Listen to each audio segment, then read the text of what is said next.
salaamaaleykum wa rahmatullahi wa barakaatu mbokk ñu leen ziar waat ñaan leen jàmm ñu ci Diassa TV tey la mercredi ñaari fan ci weeru avril 2025 ñëw ci xibaar yooyu nekk dañ koy door rek la soleil mi nga xam ne ñëw na daal di wax de ñi nga xam ne dañoo àndut ak seen xel ba pare nag di taxawaale ci mbedd yi daal mu ne daal loolu prix en charge bañ ca war a jël daal jëluñu ko ca mu ne daal li koy firndeel rek mooy dimanche bi passé fële ca Louga ki ñuy wax Siaka Bosi moom nag Sagna moom nag dafa amee malade mental moom daal dafa rey ñaari nit ci route nationale numéro 2 troisième victime bi nag jamono ji mi ngi urgence nga xamante ne si daal la ñu wax rek mooy ma nga ca diggante dundu ak dee moom mi nga xamante ne si rek mooy Siaka Boasi Sagna nag andi nañ ko ci hôpitalu maanaam district bu Thiaroye daal di ko surveiller foofu ki santaane loolu rek mooy nguur gi nga xam ne si daal nee na daal foofu mu nekk ca district bu Thiaroye daal foofu ay gendarme ñoom ñoo koy garder nga xamante ne si daal moom Le Soleil la mu bëgg a wax rek mooy jamono ji ñi nga xam dañoo wéradi xel daal bàyyi nañ leen ñuy taxawal ci mbedd yi daal ba bu ci mujj ma nga amoon ca Louga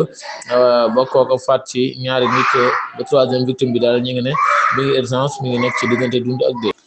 dañuy ñëw ci xër mu njëkku Libération nag dañ fay fekk lu doy waar ñu ne daal benn waay boo xam ne dafa yore taabal fële ca Petersen nag dafa am koo xam ne da koo jaay yi ñuy tuddee daal forox jaay daal loolu la ko jaay daal waa ji daal bi mu tijjee mburu mu daal la fa fekk mooy bañuy muus daal la fa fekk li daal la Libération xamle. boo ñëwee tamit ci à 221 net bi da nga fay fekkaat loolu ñu ne daal koo xam ne da doon jaay forox caay fële ca Petersen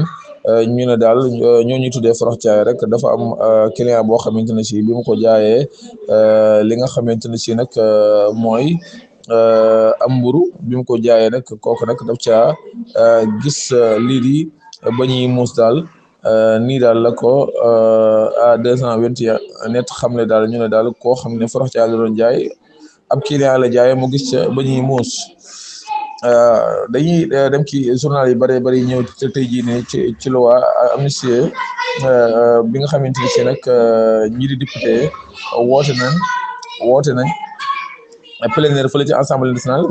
société civile moom maanaam li ñuy ñaawlu rek mooy li tax ñu bëgg jël leen li bàyyi leen li ñoom daal la ñu gis rek mooy dañoo bëgg a sauver politiciens yi sacrifier gendarmerie ak police yi ñoom ñu ne daal lii daal ay waxtaan lañ ci waroon a amal ba pare soog cay jublu député yi jamono ji ñuy wax ak yéen ña ngi ca assemblée nationale ba di sëgg ca loi boobu. dañu jeexale koog wàllum football ñu jeexale koog wàllum tàggat yaram xam ngeen ne démb Sénégal doon na football ak ñi di waa Gambie U17 yi ba ñi di waa Sénégal ñoo dóor benn bal ci dara. ñu dem fële ca Europe nag ca Coupe du Roi boo fa doon am Real Madrid nag gagné nañ ñi di waa Real Sociedad nga xam ne si daal kenn ko dafa dugal sa moroom ñeenti bal ñi di waa Real Madrid ñoo jàll ca final ba tey jii Atlético Madrid ak Barcelona war ñoo football ku gagné dem ca final ba fekk Real Madrid mbokk ñu leen di jaajëfal li ñëw ci yeneen xibaar ci Diassa TV ñu ngi ñaan ngeen abonné